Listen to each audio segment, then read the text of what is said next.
Good afternoon, everyone. I think we're going to get started. I want to welcome everyone to what I believe will be many more discussions on women and gender studies, archives, and collections.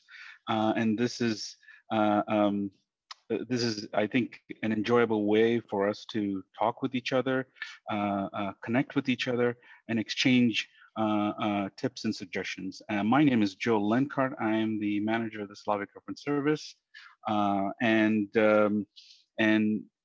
we are tied to women and gender studies because of two things, actually three things.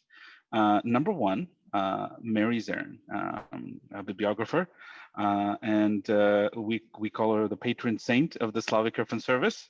And the other reason is, of course, June Ferris, the former manager of the Slavic Reference Service, and who has contributed so much to the field, specifically compiling bibliographies, and of course, our connection to the Association for Women in Slavic Studies, and some of the participants are here who have compiled bibliographies themselves. So with that, we're going to get started. We have a couple of quick reports, and then what we're going to do afterwards is we're going to have breakout rooms for you to engage with each other. But before we do any of that stuff, I'm going to turn this over to my colleague, Olga Makarova, to tell you a little bit about our service, and then we're going to start with these quick reports to get started with our discussion. Okay, I'm going to turn this over to Olga. Thank you, Joe. Hello, everyone. My name is Olga, and I work at the Slavic Reference Service. Slavic Reference Service is a part of International and Area Studies Library at the University of Illinois in Urbana-Champaign.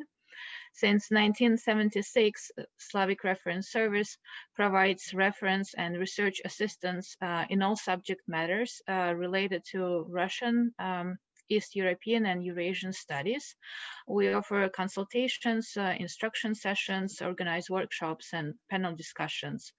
In current circumstances, when physical access to the library and its print materials is limited, we also assist with the duplication requests for short articles and entries from reference sources held at the University of Illinois Library. We meet with the scholars one-on-one for research consultations.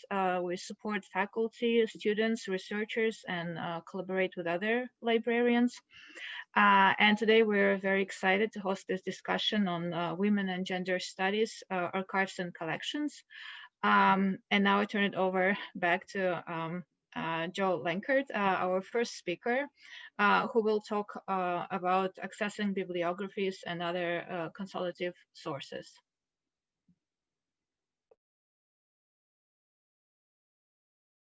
Perfect. Thank you so much. So this is an area that I think all of us struggle with, me included, in this, which is finding that magic source that will carry the day for us. It could be on any subject, right? So we know when we find this source or sources. And so I can talk about bibliographies and consultative sources all day, anytime. And so what I thought was, I know we all have been interacting with sources already because of the projects you're working on. So I'm just going to offer some suggestions and mention some of the, point out some of the strategies that could be potentially useful to everybody in the session room today. This is obviously a big topic, bibliographies and consultative sources, but we're going to narrow it down strictly to women and gender studies specifically. But before we get started with that, hopefully everyone is able to access the link that I just posted before this session got started, we're sharing with you our toolbox that we created for scholars. It has a very good mixture of general catalogs, not only at the regional level, but also national libraries, academic libraries in Russia, Eastern Europe, Central Asia. And so we're also sharing open access indexing and abstracting as well. There are periodical databases, digital portals. So I think this will definitely help when we're discussing finding bibliographies, right? Finding consultative sources.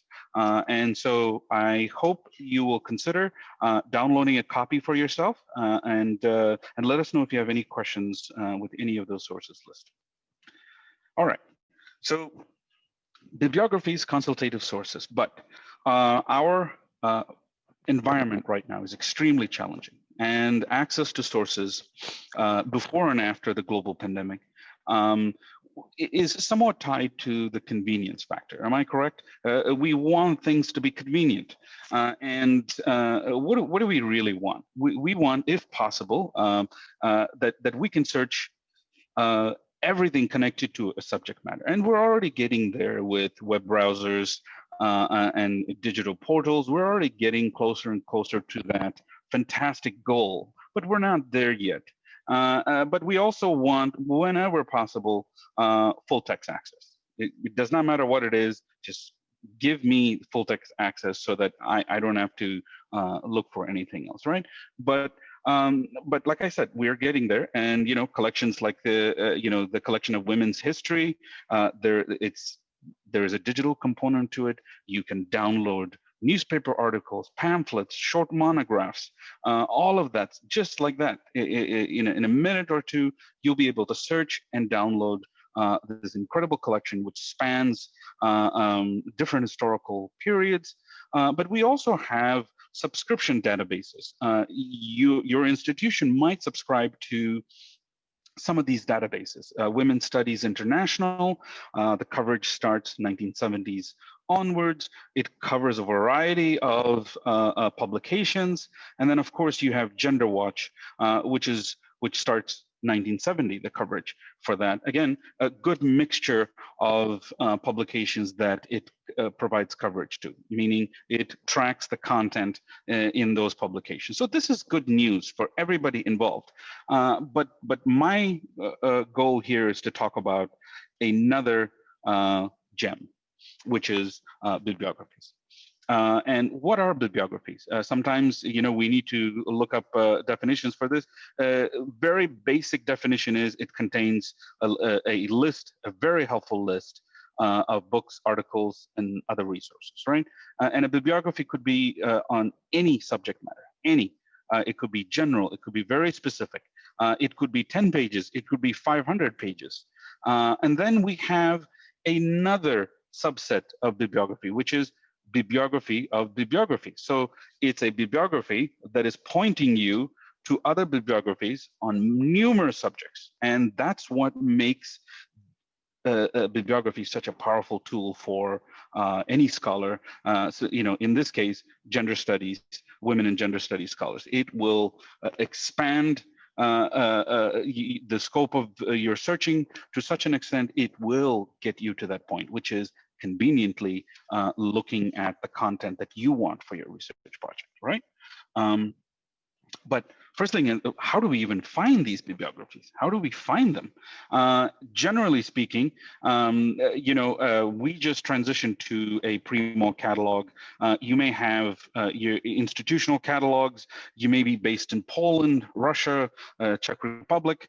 So you could construct your subject terms in a similar manner. I'm just giving you a very rough list of how to find, generally speaking, bibliographies in library holdings, physical holdings. How do you find them? So if you're dealing with name changes with countries, you could switch them back and forth. So women -- Soviet Union -- bibliography. You just copy and paste it, and or not even use the dash dash. You can just type in those words. It should scoop up a list of bibliographies available at your institution for you to look at.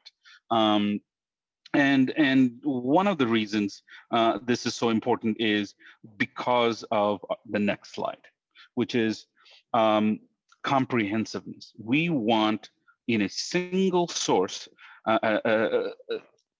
literature connected to women and gender specifically for our region, which is Central and Eastern Europe, Russia, Eurasia, and we do have that. We do have that source, and that source is what we are looking at right now. And I'm going to go into the slide mode here. I realize that I didn't do that so you could see better. This is a monumental source, considering how much it has. Let's go to the next slide. It covers 33 countries. It includes stateless diaspora nationalities, non-Russian groups. Each volume has a subject index, a name index, and it includes references to bibliographies, dissertations, periodicals, even websites, although some of them could be down because it has been a while since that bibliography was published. You have collected works, autobiographies, and the list goes on.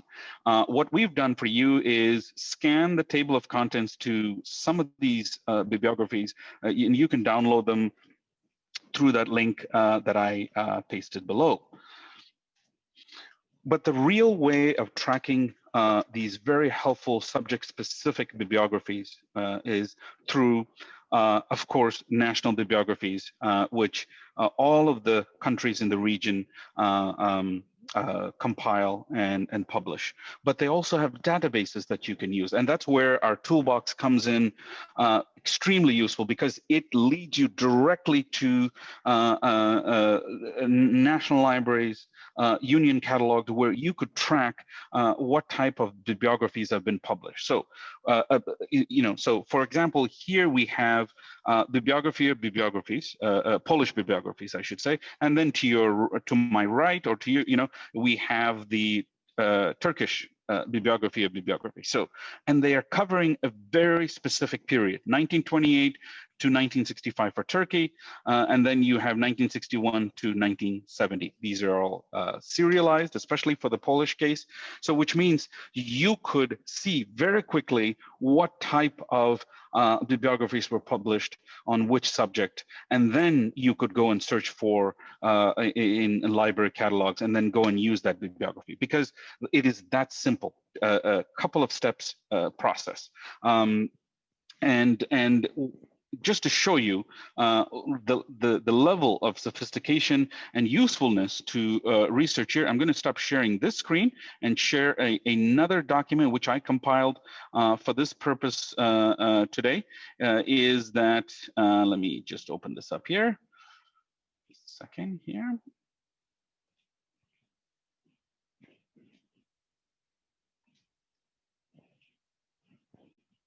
Just a second here. So what I did pretty much is I used the method that I am suggesting to you guys, and I compiled a rough list. So, and here is the rough list that I think kind of reveals the purpose that it would be a good idea to look at bibliographies of bibliographies originating from the host countries, but also to look at national bibliographies. And again, we can work with you one-on-one when we're consulting with you. So here is quite a diverse collection of specifically for women and gender bibliographies. And this is scattered throughout the region. Many different types, including journals, in publications specifically published in very, for example, one you're looking at, let's say Poland, you've got the Balkans, and also German bibliographies covering a very specific time period. Here you have 1987 to 1993. How many times have we wished that we could find a bibliography that or a source that specifically covers publications on women and women's studies in Russia and Soviet Union for that period. Extremely helpful. And so this is just a very rough list. And the goal for us, we're creating digital displays, online displays of unique collections of bibliography, so that we're saving you possibly hours of consulting these sources. So one of the goals is to scan the table of contents to some of the bibliographies we have here at the University of Illinois and make it available to scholars around the world. So we'll keep you posted. Right now, we're in the very initial stage of scanning tables of contents for these bibliographies. We hope to have it ready for you to use and to consult whenever you see fit. And I also went ahead and gave you an idea of what has been published, let's say, for in Turkey or the traditional, outside the traditional Russian East European Eurasian studies, just to give you an idea. And here again, look at the period. We've got 1729 to 2002. So extremely important that it's covering such an extensive period here. So and our goal is to, and again, you're going to see this theme come up over and over again, which is to have consultative sources like bibliographies is one thing. We want to make them live. We want them to make them come out alive with their content. And what is the better way to do that is to bring the content closer to you. Right now, they're just sitting on shelves. We don't want that. We want them to be very close to you, and helping you along the way with your projects and stuff. So I'm going to stop here. I'm going to turn this over to my colleague, Bella Irvin, and she's going to talk about some of the projects that she's working on. All right, thank you so much, Joe. So I'm going to talk about two projects I've been working on, one completed, one incomplete, and I'm going to start sharing my screen so I can talk to you about that. So the two projects I've been working on are both using Omeka, and both are creating digital databases out of the bibliographic works of Mary Zirin and June Ferris. So I'm going to talk a little bit about the Mary Zirin one, which is the completed one, and then I'll show you what that one looks like. And then I will talk a little bit about the June Ferris one, which is an ongoing one, and what I'm doing with that. So the Mary Zirin bibliography presents the bibliographic work of Mary Zirin as a searchable database using Omeka. There's about 3,500 entries, a little under, and it's divided into two collections. One is the Pre-Revolutionary Women Writers collection, which is the bulk of her bibliographic work, and then another one is a collection of reference sources. So the Pre-Revolutionary Women Writers collection contains information about Russian women writers in the pre-revolutionary period. They vary in the level of information that's contained in them. At minimum, basic biographical details, their occupation, references from other bibliographies that talk about these women, and also a bibliography of writings by the author, which can be sometimes quite extensive. Sometimes it's only one thing that was ever published. Really varies. And then the reference source collection is smaller, but it's just a collection of reference materials that was used by Mary Zirin to compile that bibliography. And then also to assist scholars with archival research, I connected the personal archives sourced from Lichni Archivi Fondi whenever possible to those entries, and includes the information from those about what institutions hold the personal archives of these writers, if any institution does at all, and the fund information about them. A little more information. about the scope of the project. So obviously pre-revolutionary writings gives the sort of time scope of what women are included. It's fairly complete through 2000 with scattered entries after that. And the rough limits for inclusion were any fiction or nonfiction work of at least 10 pages or 2 poems, and then with some exceptions. And it does not include women who appear in some other reference works, some of which Mary Zirin was involved with herself, I believe. So it really is meant to complement some of the existing bibliographic works and not necessarily repeat information in those. And then as a structural thing, Omeka does have a tagging capability, which I didn't use at the time, but it does use a set of a set list of keywords, which I will show you. So I'm actually going to stop screen sharing and switch to screen sharing for the Mary Zirin website itself real fast. This is the website. It has a lot of introductory information, and I think it's actually quite useful. Some of the information about how to use the site is quite helpful for about navigating and searching. So if you do explore, I do actually recommend checking out those pages because it has some helpful information rather than diving right in. For instance, Mary Zirin used quite a lot of abbreviations, and so there's an abbreviations guide. Some of these are sort of general abbreviations for like things like bibliography and circa, but sometimes it's referencing specific publications, specific institutions, and these are used quite a lot. So that's worth checking if you see these terms in the entries. In addition to the abbreviations, here's this list of keywords. And so even though these aren't necessarily like tags that you can just click, if you go into the search and search any of these keywords, you should pretty easily turn up any entries that include these. And a lot of them are different sort of descriptors of like types of writing or things about the authors. So things like Buddhism, Bolshevik, cookbooks, dancer. So there's a couple different like types of information that's conveyed in these. So these are really good for searching. The collections are browsable. So as I mentioned, there's only 2 collections. There's the reference sources and the pre-revolutionary women writers one. I'll just click on one of the entries here just to show you what some of them can look like. So you get the full name. This person, as you can see, has a pretty short biographical text and only one published work listed here.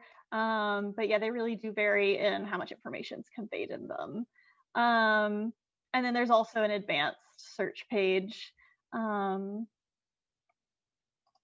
as I mentioned, I did not make use of the tagging system. So that's that site. I'll go back to my presentation.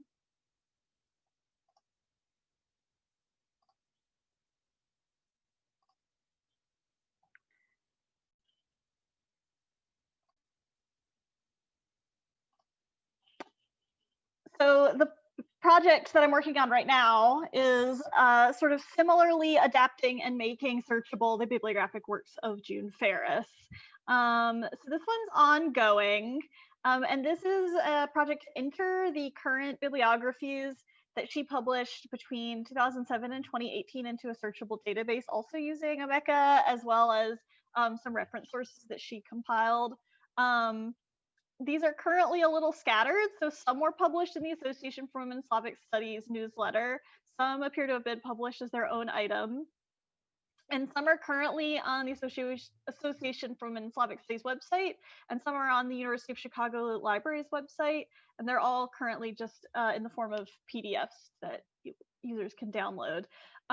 So one of the goals of this is to make it a little more browsable for her work, or if people only wanted to search for a certain geographic area for the current scholarship that June compiled, or search only for a specific year range within the roughly 10 years that these exist for. Some of the entries include annotations and item descriptions or other additional information that June added. So some of those, especially works that are like collections of essays or have a lot of authors, a lot of times there'll be a chapter by chapter breakdown. Sometimes there's just a description of what an item is. I've noticed, especially if the title is quite vague and not informative about what's contained in the work. There will be like descriptions. This isn't for all of them, but there is things that were added by June other than just collecting them themselves. There's quite a lot of like descriptive additional information that could be useful. So the goal is to just have this all in one place in the form of a database and organized. And then a future goal also is to connect the entries for the item records in OCLC when possible. So for monographs, that would look like linking the record for those monographs, and for articles, it would probably look like linking the serial record that the articles were published in to those. Some challenges I've been running into as I've been ongoing. The consistency, trying to achieve a consistency in the metadata versus preserving June's work as it was written. So, this is really about honoring the bibliographic work she did. So as much as possible, I'm trying to keep things consistent with how they exist on their current PDF forms, but just organized and in a different like database form. But sometimes there will be things like non-standard transliterations used. Sometimes the authors will be listed in a citation format, but sometimes there will be a descriptive sentence saying who the authors are. And sometimes if that's in another language, say Polish or Russian, sometimes the names will be declined differently depending on how they're used in this descriptive sentence. And then I have to find sort of the nominative form of those names. That's actually what I've been running into a lot. So a couple different challenges from the variety of languages. Not always the standard ALA-LC transliteration being used, although most of the time it is, but I found a couple other ones. I've been running into some dead links to e-resources when those are listed. And then it varies year to year in the bibliographies, but some of them will be grouped geographically. We'll say like Central Asia or something like that. And so then I will be looking up all the items to see what country or geographic area they're actually dealing with. So I'm trying to keep the tags more specific in some cases, rather than, former Yugoslavia, like actually looking up what country they're about. And then there are some articles that will be about more than one country and making decisions about like what country tags should I add for something that's about a larger geographic region. So there's a little bit of decisions having to happen with that. And then some of the resources are quite obscure or unusual. So I found references to unpublished materials, things like dissertations, but also lectures, art exhibitions, movies, and sometimes figuring out the best way to record that information, and sometimes difficulty looking up any more additional information about those items. But I hope that speaks to the value in recording some of these items bibliographically, that I am finding difficulty finding other references for them, that the fact that June had tracked them down and included them in this bibliography is really valuable. So really just trying to like honor that by maintaining the quality of these records and recording them as usefully as possible for researchers. So at this point, I'm still just adding that information, the entries from the bibliographies, and my goal after that is then to move on maybe to those OCLC records and linking this information. But that's kind of where this project is now. But hopefully this tool will be helpful to researchers when I'm done, in a way that hopefully the Xerin project also has been.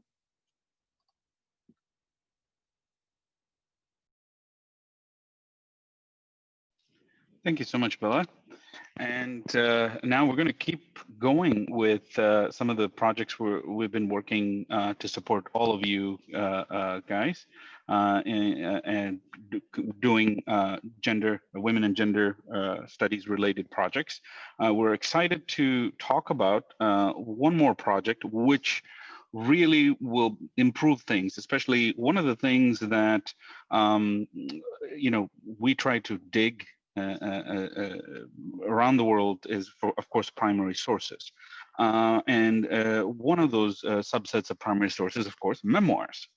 And so using one of the bibliographies, one of our Russian bibliographies for women, and my colleague Colton is going to bring that up in a couple of minutes here, the image. And this bibliography is absolutely amazing, and it covers not only it provides that rare bridge, right? It overlapped, so 1850s all the way to the 1920s. Fantastic. What is really great about this bibliography is that it provides the user, the scholar, a list of published memoirs. Now, we have lots and lots of catalogs of memoirs, pre-copyright, of course, some of them, and we wanted to do, it's great to see these references, but what can we just verify these citations? Can we locate these memoirs and make it available to scholars? That was the question that we wanted to, we were asking ourselves. And so we started collecting these memoirs. And this is not, again, I want to stress, this is not restricted only to Russia. This has a potential to include other countries. Again, memoirs, published memoirs that we can retrieve that was published in books or journals or newspapers. So we're going to try to collect them and make it available. And our goal is to get this out to scholars, of course, as soon as possible through Internet Archive. That is going to be our base where this collection will be located. But it is a process collecting these not only citations, but also working through the digitization process itself. So I'm going to turn this over to my colleague, Colton Kurtz, who's going to talk about the process that he went through in working with these amazing memoirs. Hello, everyone. I'm Colton Kurtz. So very quickly, I had my personal interest with these memoirs is that they're primary sources. I have a background in history and some in archives, and I would like to work in archives. So getting to work with these primary sources has been very fulfilling. And being able to then digitize them and bring these sources into the light and to make them so that they're more easily accessible to everyone who needs them is fantastic. It's about helping future researchers and even current researchers. Many people are having issues accessing their personal university libraries and getting materials. So this is a great way to also help out in this crazy pandemic times. So a former graduate assistant created an Excel spreadsheet using the bibliography we have on the screen right now. And he had hot linked, his name was Kevin Adams. He had hot linked or hyperlinked in our collection where these books were. So for me, it was, he'd done a lot of the heavy work in that regard. For me, it was just clicking on them, seeing if the UIUC collection in MainStax was available, and then going and retrieving them. I went ahead and I was able to collect about 50 physical books, which I then citation verified using the created Excel spreadsheet. And this is a lot of what we do in SRS, the Slavic Reference Services, on a regular basis. We were asked to verify these citations like this. And so this was already in vein of what we already do. So after the material was pulled and a citation verification occurred, some of it I couldn't figure out, so I had to tag in some other help for it. Once I scanned these, I'd scanned about 60 to 70% of the books from MainStax before I switched my target to microfilm and microfiche. I'm in the process of wrapping the books up, and I'm in the process of scanning the microfilm and microfiche. The material we do scan, we scan it at what's considered a preservation quality on the Bookeye 4 scanner, and we're using 400 DPI for that. And then I clip the images down to where it's just a single page on a screen. So that way there's nothing on the edges that might be distracting. There is some material that we will need to find and we'll need to request from other libraries and universities. And that's going to be happening very soon. And the next step after that is getting what we do have onto Internet Archives, so that way you all can start using it. We're hoping for something in the spring. We have currently 70 scanned items.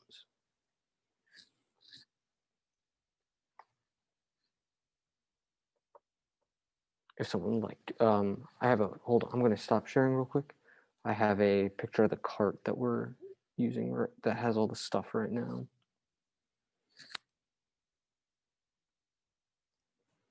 And there's the cart with all the books on it.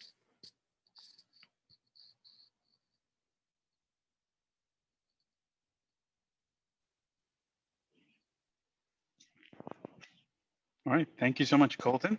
And again, another exciting group project, and this includes some of my colleagues who are not here right now. Or one of them is not here, I should say. And my other colleague, Olga Makarova, is here, Medina Grace, and of course, Annabella Irvin is part of this.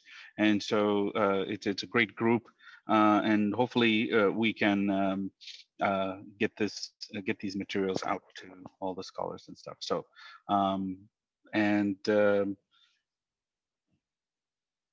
Yep, and then, well, let's see, and then, yep, we're aiming for spring. That's our goal.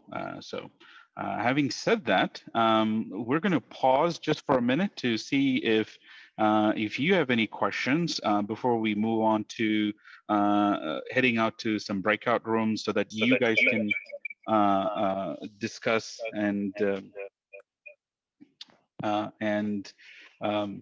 share, some ideas and tips and suggestions with each other. So, and I'm going to mute and to see if you have any questions or comments.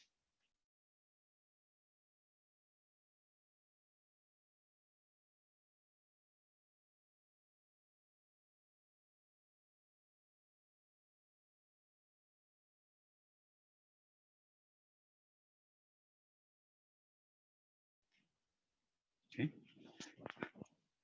Looks like I was really ahead of myself there. We have, of course, Kara. Oh my God. Go ahead, Kara. My apologies. That's okay. Let me share my screen. If I can do this. Hi, so I'm Kara Bertram. I'm from the University of Illinois Archives. I'm an archives program officer there, and I'm one of several people who provides reference services. The University Archives was established in 1963, and on our website, we say that we have 25,000 cubic feet of materials. That is, we're actually probably closer to 30,000 cubic feet. And part of our collecting strengths is Russian and Eastern European collections. I feel a little guilty because my colleagues have just talked about all of these really great projects and bibliographies and making things easier to access. And I will say upfront now that archives are not so easy. not like bibliographies and books. So I'm going to talk about how to access and navigate our collections that we have here at the University Archives, and perhaps some of this information will help you in your archival research at other institutions. Because archives are organized by provenance, so by the creator or creating office, and not by subject, it can actually be hard to pin down collections that are specifically about women or gender studies, especially as scholars approach gender studies in different ways. We often say gender studies as code for we're talking about women, but it also includes the role of men, performance of masculinity, and kind of everything in between.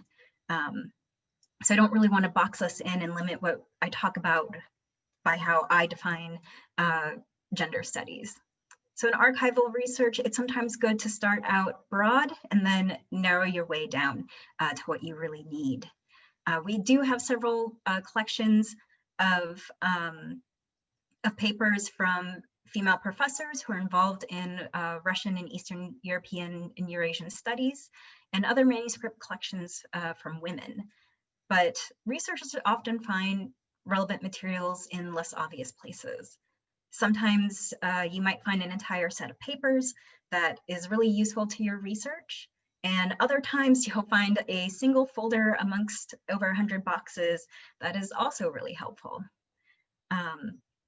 So as I said, our archives are organized by provenance, and many of our papers on Russian and Eastern European studies can be found within the College of Liberal Arts and Sciences. So I'm here on our website.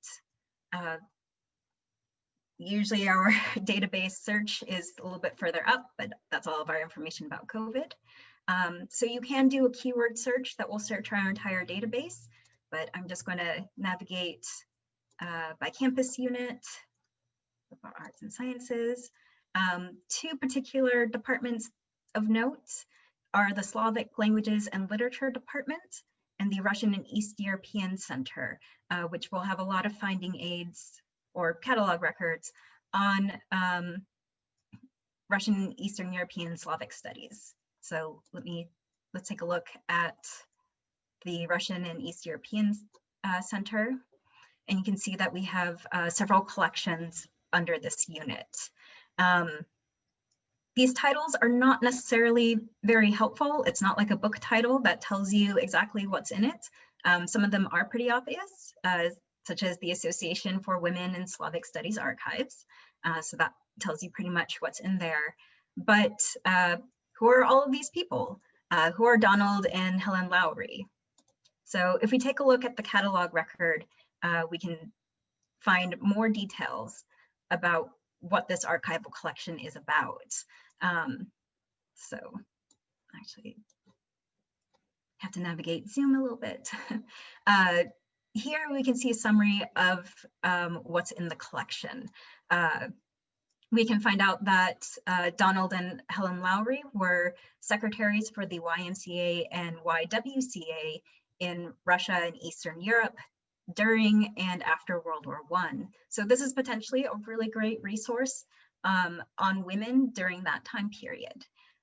To find out more about what's in this collection, we can navigate down to the box and folder listing, which will have an inventory of all of the folder contents within the boxes. So as you can see, we're getting a lot more detail about places, dates, names associated with this collection. We navigate back, we can see that there are also digital records connected to this. Some of them are readily available to you as a researcher from wherever you are. And so you can see that under images, here are photographs that have been scanned from the collection. This is not all of the photographs, but ones that researchers have requested that have ordered through the archives and that we have put into our database so that you can access them. We can also see that under here that there are documents and files associated with this collection as well. So more items that have been scanned from the collection, usually at the request of researchers. We do a lot of our scanning on demand, responding to our researchers. These materials are not readily available to you. likely because of copyright issues. But we do provide access to these materials upon request for research purposes. So even if you can't get it instantaneously, always contact us and see if we can provide it to you.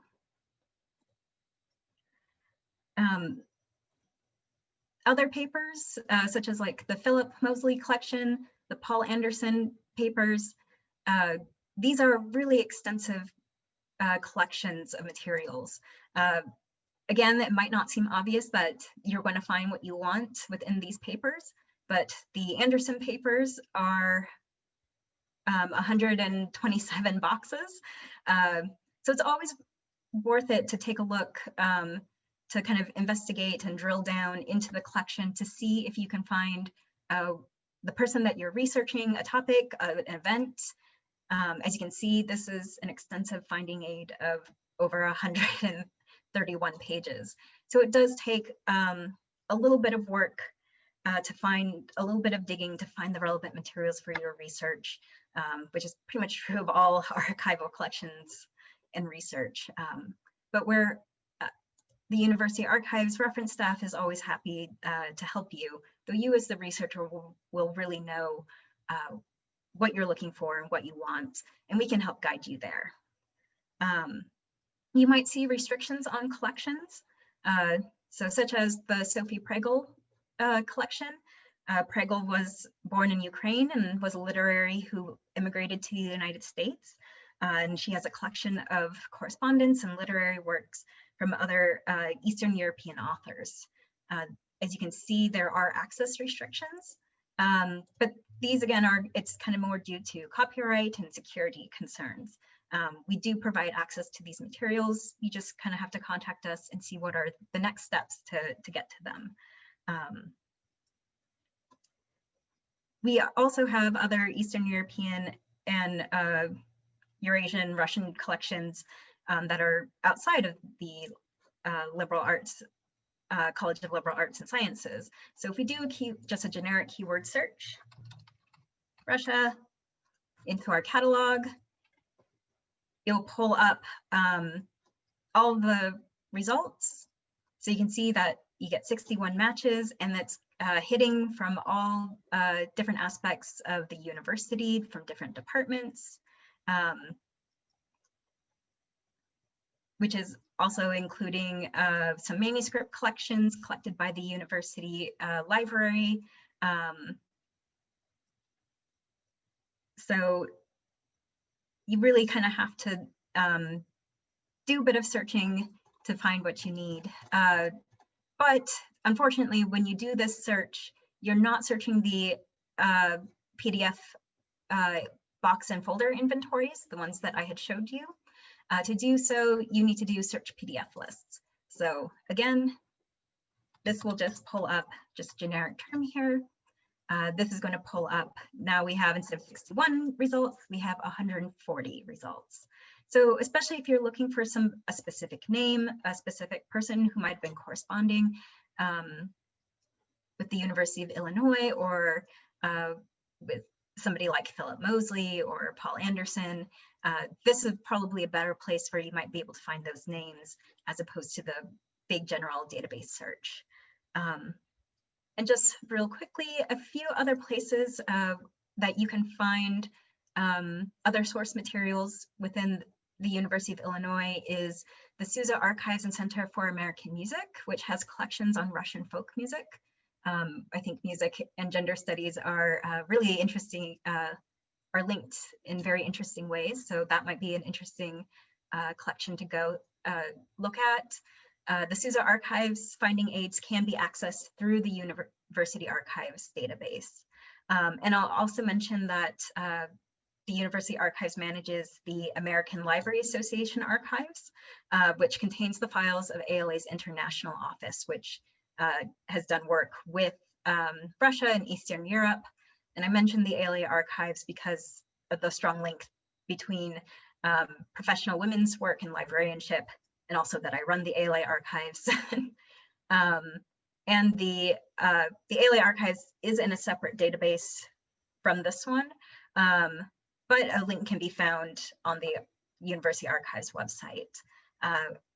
In the box link that Olga had shared, I have a couple of guides of selected Eastern European and Russian sources that you can find at the University Archives. It has links to the finding aids and information on how to contact the archives.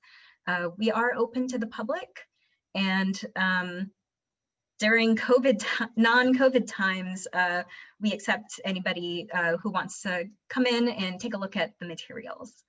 We do provide remote reference services, so we can provide scanning for a fee. So, all right, that is all that I have.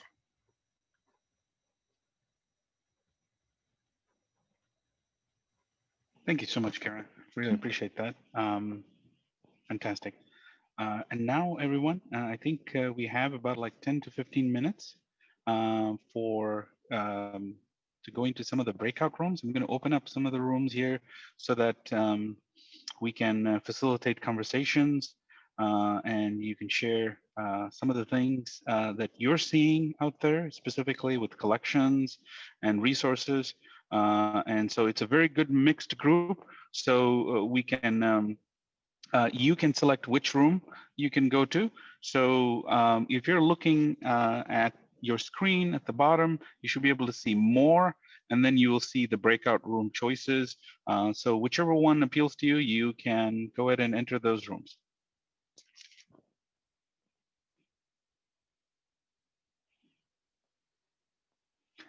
Oh, no worries at all, Valeria. We hope that you have a great evening in Helsinki.